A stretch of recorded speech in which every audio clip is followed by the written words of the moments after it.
semuanya, pada video kali ini kami dari kelompok 8 akan mempresentasikan materi kami yang berjudul menganalisis dan menjabarkan berbagai keputusan strategis perusahaan ketika menghadapi kondisi pasar persaingan sempurna. Saya sebagai moderator akan membuka presentasi ini dengan mengaturkan panjali umat. Om Swastiastu. Saya akan membacakan anggota kelompok kami terlebih dahulu. Yang pertama ada Niputu Videsia Maharani, Niloputu Ari Kartini, saya sendiri Niputu Judi Astiti, Iputu Widiana Putra, dan terakhir ada Imade Gion Suardika. Kita langsung aja ke materi. Materi yang pertama kita akan mengenal karakteristik pasar persaingan sempurna.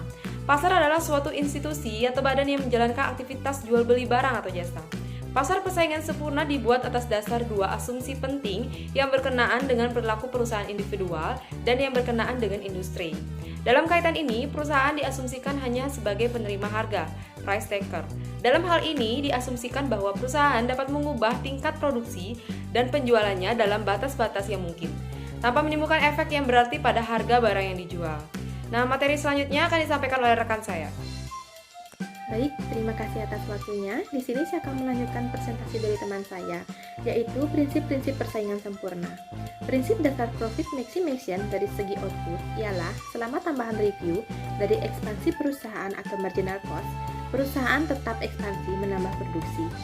Perusahaan tidak akan menambah produksi bila marginal cost dari ekspansi lebih besar dibandingkan dengan marginal review dari ekspansi. Profit adalah selisih antara review dan biaya.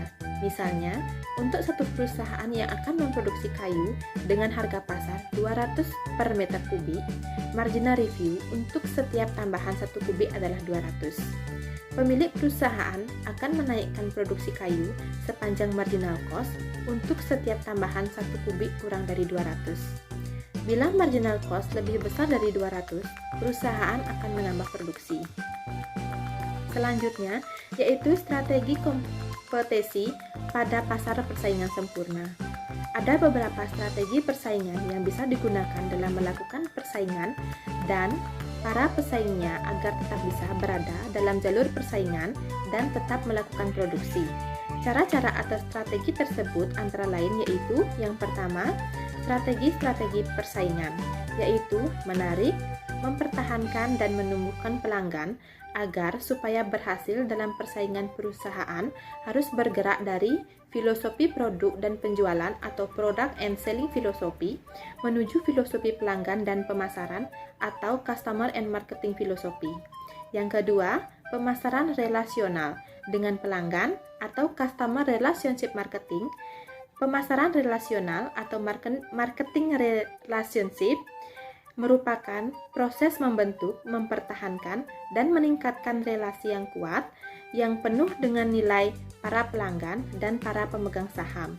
Kehilangan satu pelanggan berarti kehilangan keseluruhan arus pembelian yang akan dilakukan oleh pelanggan tersebut selama dia menjadi pelanggan.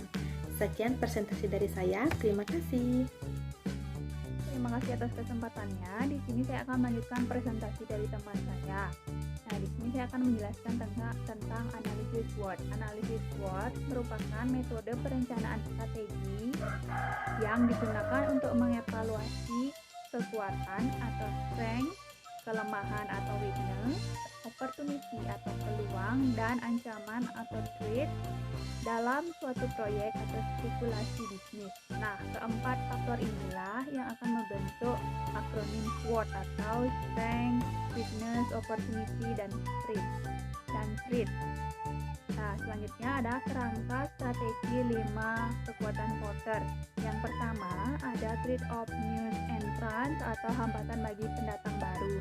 Hambatannya di sini dapat meliputi yang pertama memerlukan dana atau modal yang tinggi.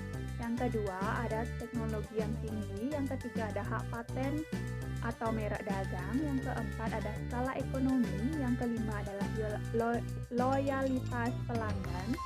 Dan yang keenam ada peraturan pemerintah. Nah, yang kedua ada bargaining power of supplier. Nah, di sini kata yang disebut dengan daya tawar pemasok. Daya tawar pemasok yang kuat memungkinkan pemasok untuk menjual bahan baku pada harga yang tinggi ataupun menjual bahan baku yang berkualitas rendah kepada pembeli ataupun pelanggan. Yang ketiga ada bargaining power of buyer atau daya tawar pembeli. Nah, kekuatan di sini menilai pada seberapa besar daya tawar seorang pembeli atau konsumen. Nah, semakin tinggi daya tawar pembeli dalam menuntut harga yang lebih rendah, namun dengan kualitas yang tinggi, maka semakin rendah pula profit yang akan didapatkan dari perusahaan itu sendiri. Nah, yang keempat ada trade-off substitutes atau hambatan bagi produk pengganti. Nah, hambatan di sini adalah apabila konsumen atau pembeli mendapatkan produk pengganti yang lebih murah dengan kualitas yang lebih baik namun dengan harga yang lebih rendah. Nah, yang terakhir ada rivalry among existing competitor. Nah, di sini adalah tingkat persaingan dengan kompetitor.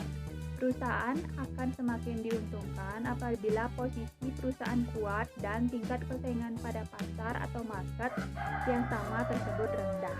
Sekian presentasi dari saya, selanjutnya akan dilanjutkan oleh teman saya. Baik, terima kasih atas waktu yang telah diberikan. Di sini saya akan melanjutkan presentasi mengenai kurva permintaan dan harga keseimbangan pada pasar persaingan sempurna. Tingkat harga dalam pasar persaingan sempurna ditentukan oleh permintaan dan penawaran. Jumlah output perusahaan relatif sangat kecil dibandingkan output pasar. Maka berapapun yang dijual perusahaan, harga relatif tidak berubah. Permintaan total atau total revenue perusahaan sama dengan jumlah output dikali harga jual. Karena ketidakmampuan penjual dan pembeli dalam mempengaruhi harga atau price taker, maka harga secara otomatis telah ditentukan oleh pasar. Dengan demikian, penerimaan rata-rata atau average revenue dan penerimaan marginal atau marginal revenue adalah sama dengan harga. Dengan demikian, dapat digambarkan kurva permintaan dan penawaran sebagai berikut. Yang pertama, ada kurva permintaan industri dan perusahaan pada pasar persaingan sempurna.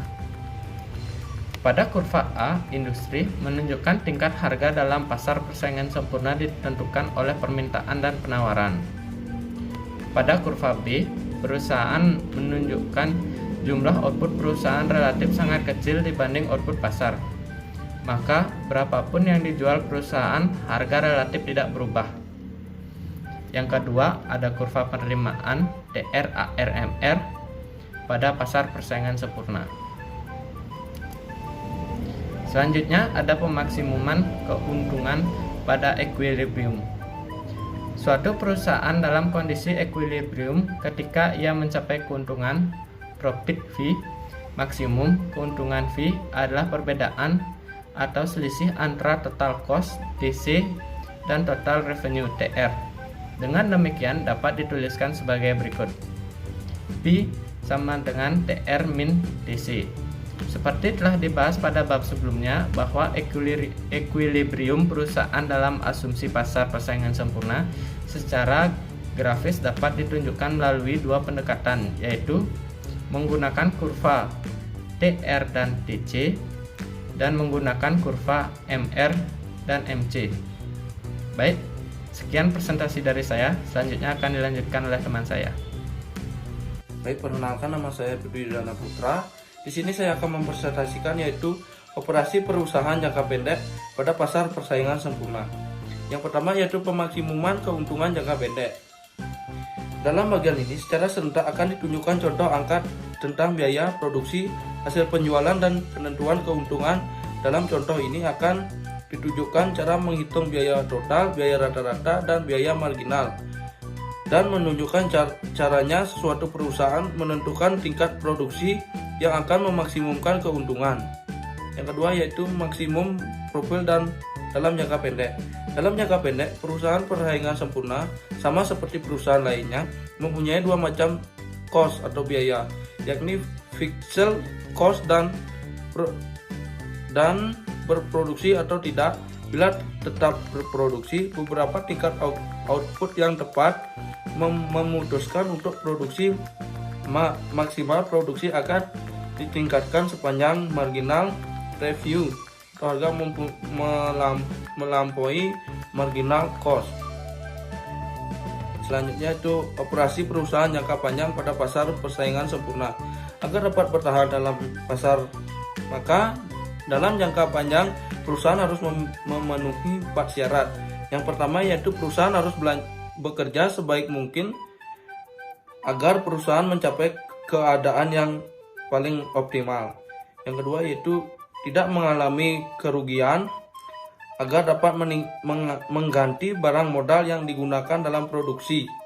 Yang ketiga yaitu tidak ada insentif bagi perusahaan untuk masuk keluar karena laba nol. Laba nol disebut juga laba normal, yaitu tingkat laba yang memberikan tingkat pengembalian yang sama jika uang dan faktor produksi lainnya dialokasikan pada kegiatan alternatif. Yang terakhir yaitu perusahaan tidak dapat nambah laba lagi walaupun dengan memperbesar skala produksi karena produksi pada titik minimum kurva biaya rata-rata jangka minimum. Sekian dari saya. Selanjutnya akan dilanjutkan oleh teman saya. Baik, itulah tadi presentasi mengenai menganalisis dan menjabarkan berbagai keputusan strategis perusahaan ketika menghadapi kondisi pasar persaingan sempurna. Kami memohon maaf jika ada salah kata yang disengaja maupun tidak sengaja. Dan saya sebagai moderator juga mengucapkan terima kasih banyak sudah mau menonton video ini. Semoga presentasi kami tadi itu dapat dipahami dan diresapi dengan baik. Dan apabila ada saran dan kritik juga kami terima. Dan saya akan menutup presentasi ini dengan mengaturkan Prama Santi Om Santi Santi Santi.